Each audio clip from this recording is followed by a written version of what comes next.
Selamat pagi, siang, sore, atau malam, teman-teman. Kami dari kelompok 1 ingin mempresentasikan tentang materi agregat planning. Nah, berikut ini adalah anggota kelompok dari kelompok agregat planning. Yang pertama, Perkenalkan, nama saya Andreas Krisna Erwangga dengan NIM 1922141184. Saya Cornelis Turnip dengan NIM 1922141186. Saya Fernando Samosir, NIM 1922141190. Halo, saya Trigus Kennedy Antrako dengan NIM 1922141196. saya Tahir Budi Santosa, NIM saya 1922142202. Saya Pratama Simarmata, NIM 1922142008. Saya Paula Yumiar dengan NIM 202214061. Nah, baik, pada kali ini kami akan memulai menjelaskan dari agregat planning. Agregat planning adalah membangkitkan atau menghasilkan rencana produksi tingkat asas. Basis agregat planning adalah hasil ramalan dan target produksi. Namun ada baiknya juga jika agregat planning kita lihat dari segi pengertian ilmu atau para ahli. Yang pertama itu Hendra Kusuma. Menurut dia adalah agregat planning itu suatu hubungan antara perencanaan harian atau penjadwalan dengan perencanaan jangka panjang. Untuk menyusun rencana agregat, pertama-tama harus diinvestasikan pentingnya mengukur output, seperti itu. Lalu target produksi ditentukan oleh rencana bisnis tingkat atas yang memperhatikan kapasitas dan kapabilitas perusahaan. Juga itu, peran agregat planning adalah sebagai antarmuka antara perusahaan atau sistem manufaktur dan pasar produknya. Namun ada baiknya juga jika saya paparkan juga tujuan perencanaan agregat planning ini. Ada itu pengumpulan atau aggregation, 2 kelompok produk atau produk families, 3 tenaga kerja atau labor, 4 waktu atau time. Seperti itu. Dan juga agregat planning ini melibatkan pemilihan strategi manufaktur. Sebelum contoh proses agregasi, ada baiknya juga jika saya menjelaskan atau memaparkan tentang karakteristik perencanaan agregat planning ini. Jadi agregat planning ini dapat dinyatakan dalam kelompok produk atau family. Mempunyai satuan unit yang tergantung jenis produk, seperti itu. Juga dia sangat berfungsi untuk pegangan untuk merancang jadwal induk produksi. Sebagai contoh itu, prosesnya seperti perusahaan Frito-Lay yang memproduksi makanan ringan, jenis keripik, dan kentang lainnya, seperti itu.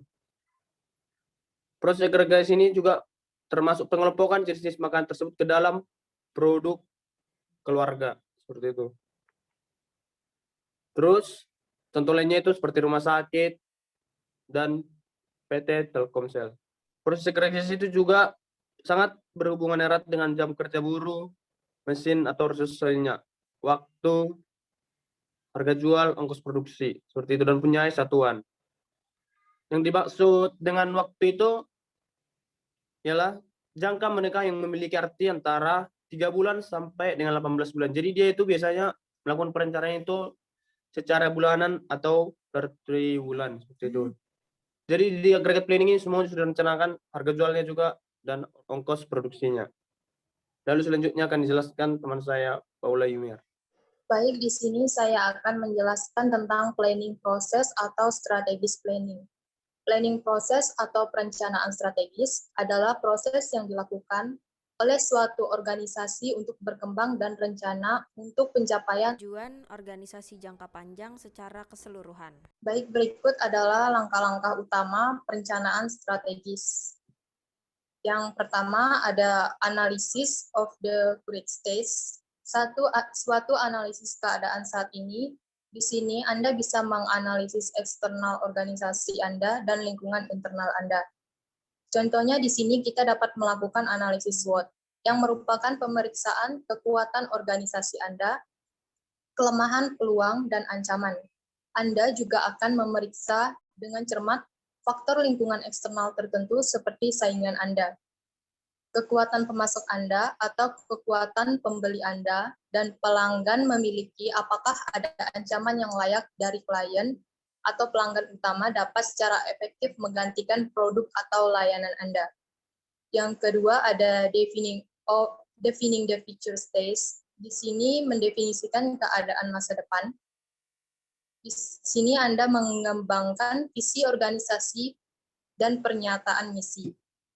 Contohnya di sini kita dapat menggambarkan masa depan organisasi kita di tempat yang diinginkan. Nilai-nilai penting dan apa yang ingin dilakukan setelah kita mendefinisikan visi dan misi organisasi kita, dapat mulai merumuskan secara rinci strategi untuk mencapai penentuannya. Dan yang ketiga di sini ada determination of objective and strategies. Strategis mengembangkan serangkaian tujuan yang akan membawa Anda ke strategi keseluruhan tujuan atau visi. Misalnya, tujuan mungkin meningkatkan pasar berbagi tahun ke tahun dengan setidaknya 5% menganggap tujuan yang dicapai sebagai bangunan blok dalam membangun tujuan atau visi Anda. Yang keempat ada implementation and evaluation. Di sini kita melaksanakan dan mengevaluasi implementasi rencana di organisasi besar seperti pemerintah lembaga atau perusahaan besar. Di sini akan dilakukan oleh kelompok yang berbeda anggota organisasi dari anggota yang membuat rencana bagian yang berbeda. Rencana tersebut biasanya didistribusikan ke berbagai bagian organisasi. Kita juga perlu terus memantau dan menilai pelaksanaan rencana tersebut, menentukan apakah rencana tersebut mencapai tujuan yang mengarah ke tujuan strategis. Jika tidak, maka penyesuaian terhadap strategi jangka panjang akan diperlakukan. Selanjutnya saya akan membacakan mengenai Sales and Operation Planning. Sales and Operation Planning atau disingkat SOP adalah suatu proses teknis dalam mengembangkan kemampuan manajemen untuk mengarahkan bisnisnya secara strategis untuk mencapai keunggulan secara kompetitif yang dilakukan secara terus-menerus dengan mengintegrasikan rencana pemasaran yang berfokus pada pelanggan dan produk dalam suatu manajemen supply chain. Proses ini melibatkan semua rencana bisnis seperti sales, marketing, development, manufacturing, searching, dan finansial, lalu disetting ke dalam suatu perencanaan. Intinya, sales dan operation planning ini adalah untuk meningkatkan sinergitas antara bagian perusahaan. Ada dua proses yang perlu dilakukan untuk melakukan sales and operation planning. Yang pertama, SNOP atau singkatan dari Sales and Operation Meeting. Proses SNOP melibatkan serangkaian pertemuan untuk mencapai kesepakatan permintaan dan rencana produksi. Hal-hal yang dipertemukan dalam SNOP ini adalah sebagai berikut. Yang pertama, data gathering. Yang kedua, demand planning atau membahas mengenai demand atas produk yang aktif, peluncuran produk, promosi, dan lain-lain. Yang ketiga, supply planning atau pasokan. Yang keempat, pre-meeting atau rapat persiapan. Yang kelima, executive meeting. Kemudian ada dua hal tambahan yang terjadi dalam pertemuan SNOP. Yang pertama, produk review setelah data gathering yang berisi mengenai pembahasan seputar roadmap produk, pengenalan atau penarikan produk, serta pricing. Yang kedua, financial review setelah supply planning yang membahas mengenai valuasi forecast, perkiraan tagihan, dan menyesuaikan dengan budget. Next. Proses yang kedua yaitu SNOP proses. Pertemuan ini berfungsi untuk memetakan proses NOP secara keseluruhan. Langkah-langkah dalam proses ini adalah sebagai berikut. Yang pertama, reviewing performance. Yang kedua, evaluating demand levels. Yang ketiga, evaluating supply capabilities. Dan yang keempat, reconciling demand, supply, and financial. Next. Nah, berikut ini adalah urutan meeting dan proses SNOP yang sudah saya jelaskan sebelumnya. Yang pertama, reviewing performance atau produk review yang mengenai pembahasan seputar roadmap produk, pengenalan, penarikan produk, serta pricing. Dilanjutkan dengan demand planning atau evaluating demand supply, kemudian evaluating supply capability atau supply planning, yang kemudian dilanjutkan dengan financial review, pre-meeting, serta executive meeting, atau reconciling demand, supply, dan financial plan. Selanjutnya adalah sifat perencanaan agregat atau karakteristik dari perencanaan agregat itu sendiri. Yang pertama itu adalah dinyatakan dalam kelompok produk atau famili. Artinya di sini perencanaan agregat itu dia hanya dalam cakupan besar. Seperti yang sudah dijelaskan oleh Pratama di awal. Untuk memperjelas saya akan memberikan contoh lain lagi, yaitu misalnya perusahaan mobil. Perusahaan mobil akan memperhitungkan berapa banyak mobil yang akan mereka buat. Bukan memperhatikan mobil 2 pintu atau 4 pintu, tetapi secara keseluruhan adalah memperhitungkan jumlah mobil secara umum. Nah, yang kedua adalah satu unit tergantung jenis produk. Nah, tadi kalau seandainya contohnya mobil, maka dia satu unitnya adalah dalam bentuk unit, berarti 1 unit, 2 unit, dan seterusnya. Setelah itu adalah satu unit dikonversikan ke dalam satuan rupiah. Nah, 1 unit dikonversikan ke dalam 1 rupiah ini maksudnya kayak 1 unitnya, kalau di dalam rupiah itu harganya berapa, kayak gitu. Setelah 1 unit ditetapkan, maka faktor konversi juga harus ditetapkan. Nah, faktor konversi ini maksudnya kayak benefit.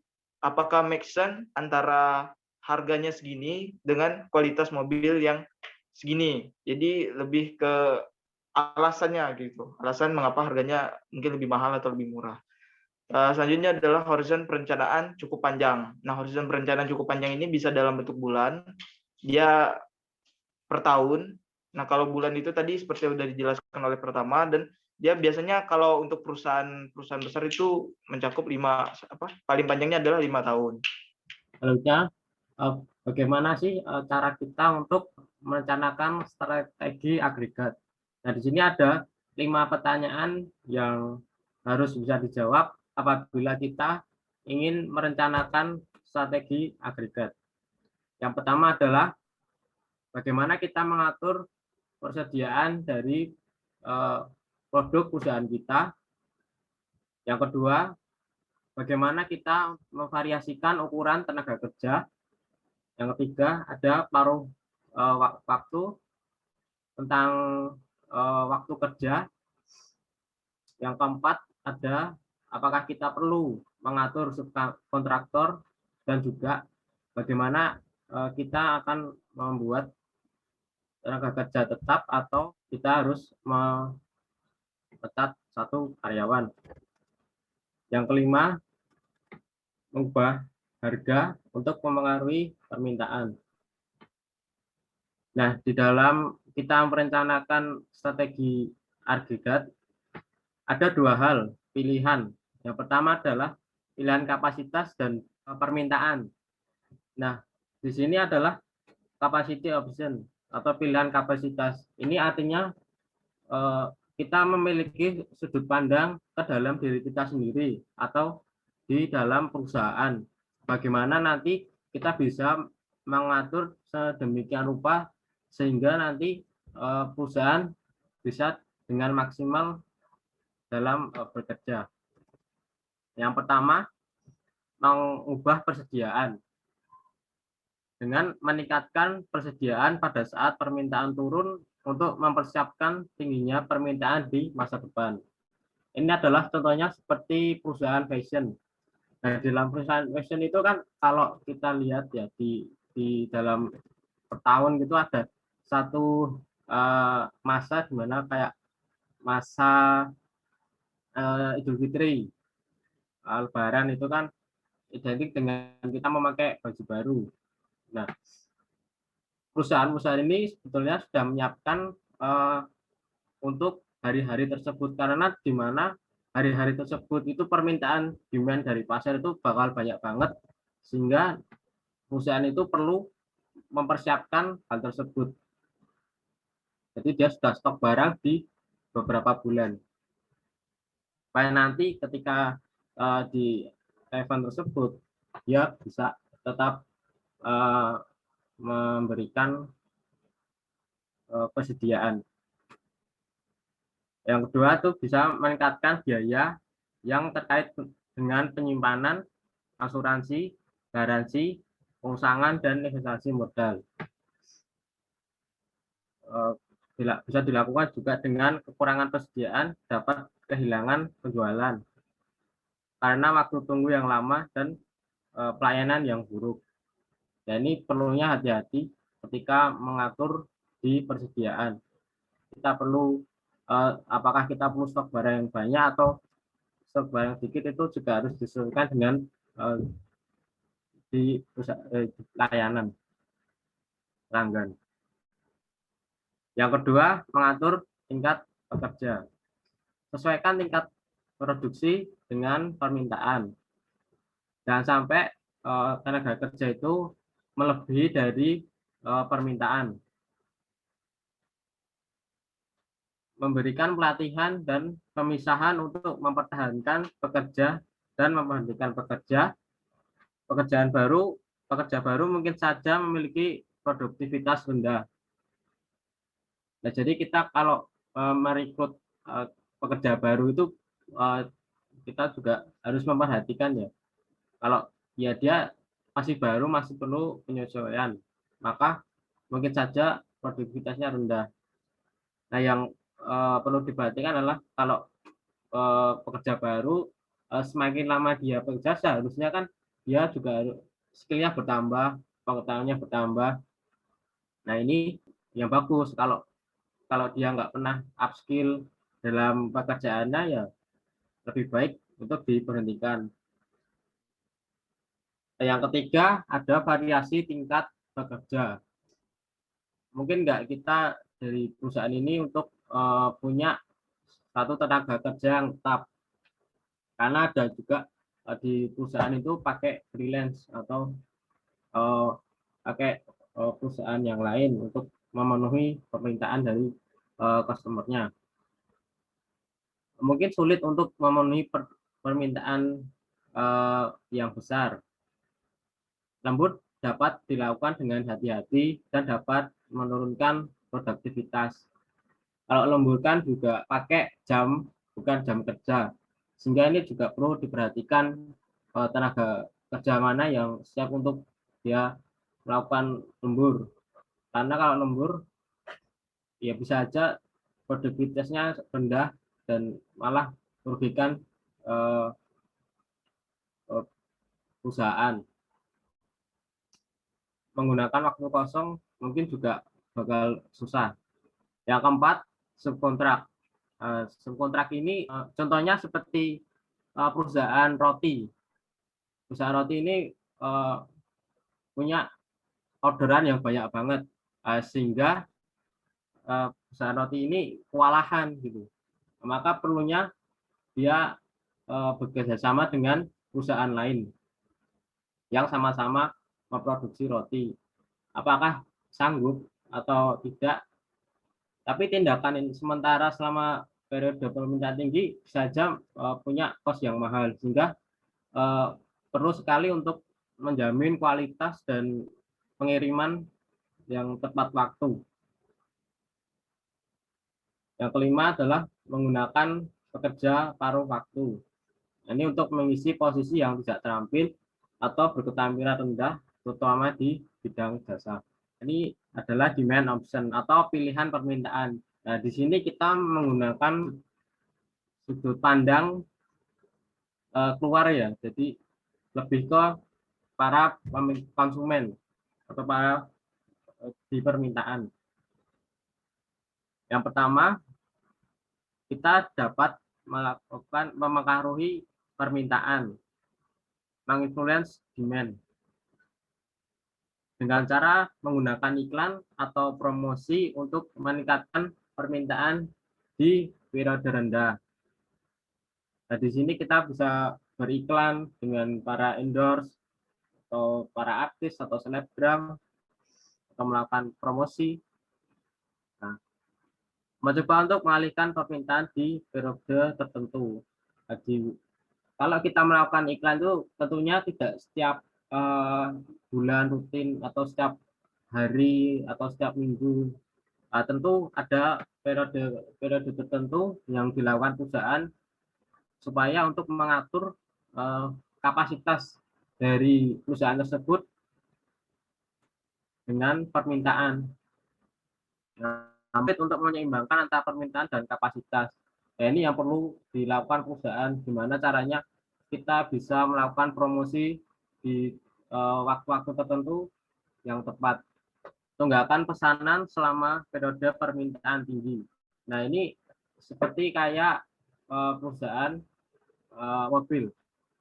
Ya, kalau mau beli mobil di dealer itu harus DP. Apalagi kalau misalnya mobilnya langka gitu. Kalau mobilnya langka juga sulit buat perusahaan produksi.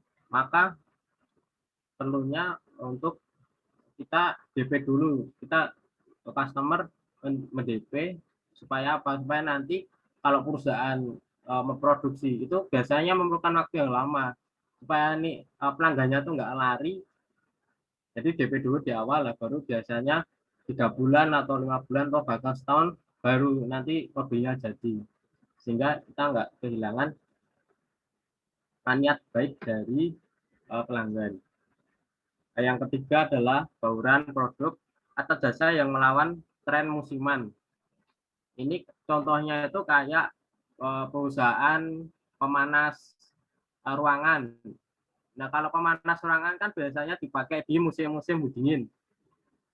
Nah, maka perlunya bagaimana nanti kalau misalnya musim panas, ya perusahaan juga harus mengeluarkan mesin pendingin ruangan, sehingga perusahaan itu bisa terus berproduksi, terus memiliki pendapatan yang tetap dan stabil. Metode untuk perencanaan agregat.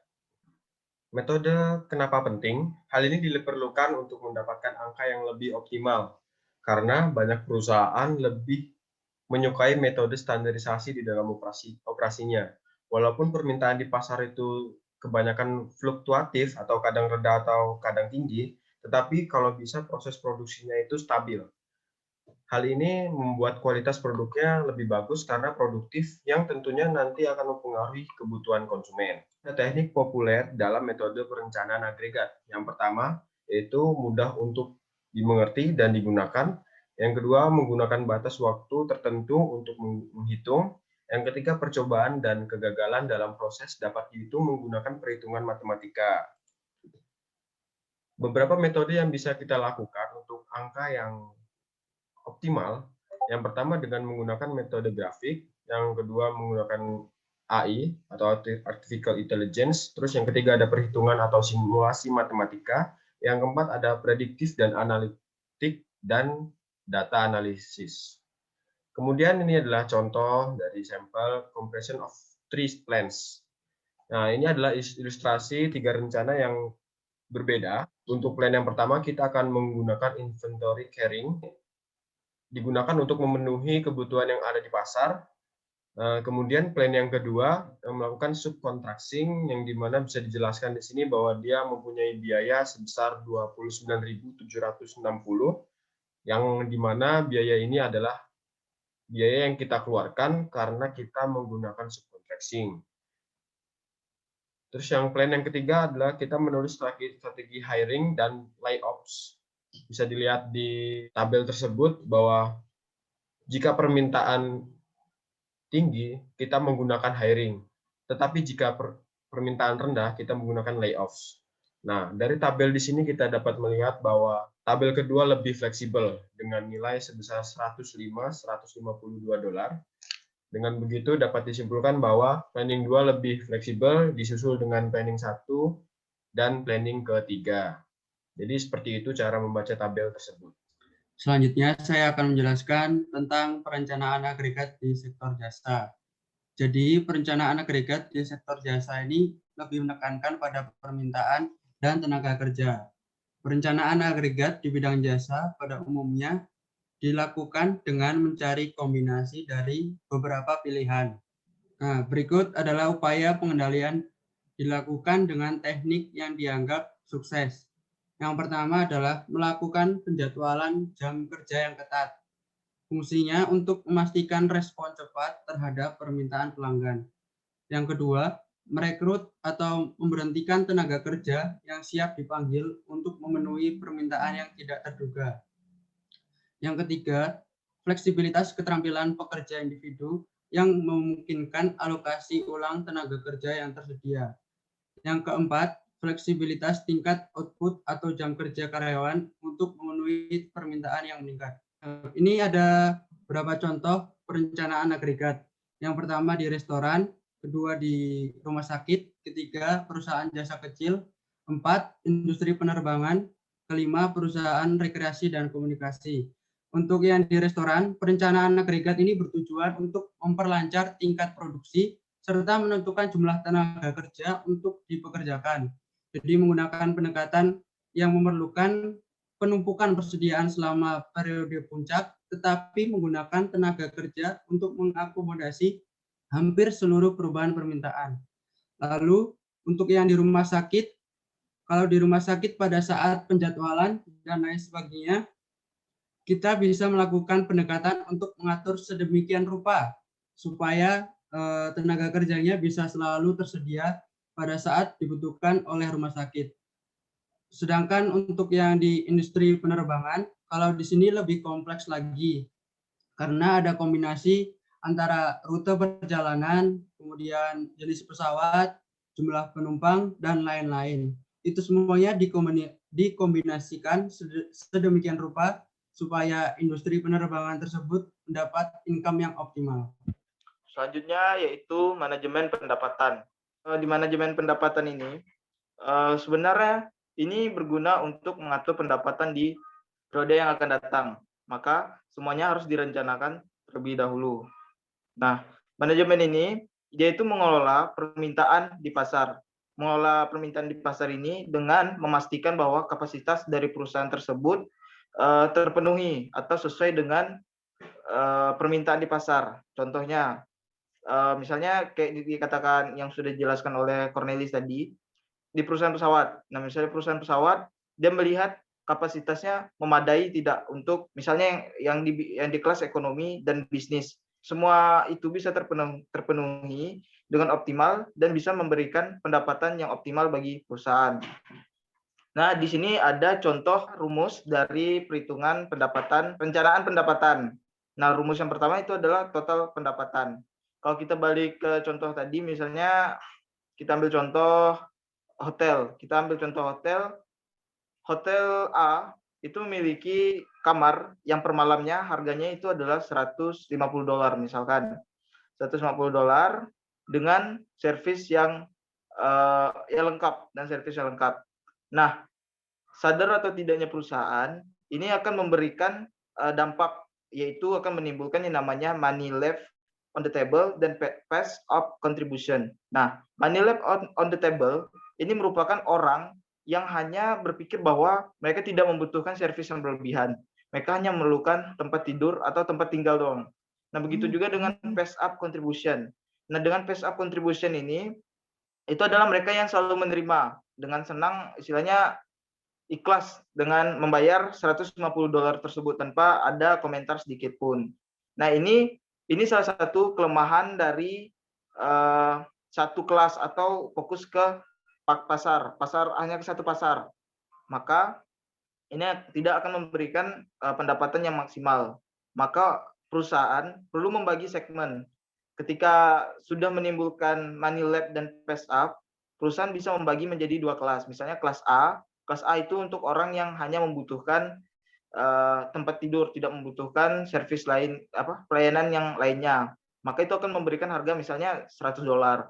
Begitu juga dengan kelas B. Kelas B untuk orang yang membutuhkan semuanya, artinya mulai dari pelayanan dan selengkapnya, itu akan diberikan dengan harga $200. Nah, dari sini dia akan tampak yang mana lebih akan memberikan benefit yang lebih besar atau pendapatan yang lebih maksimal untuk perusahaan. Otomatis ketika dibagi segmen itu akan memberikan pendapatan yang lebih maksimal. Sekian dari kelompok kami, mungkin hanya itu aja yang bisa kami sampaikan. Kurang lebih minta maaf.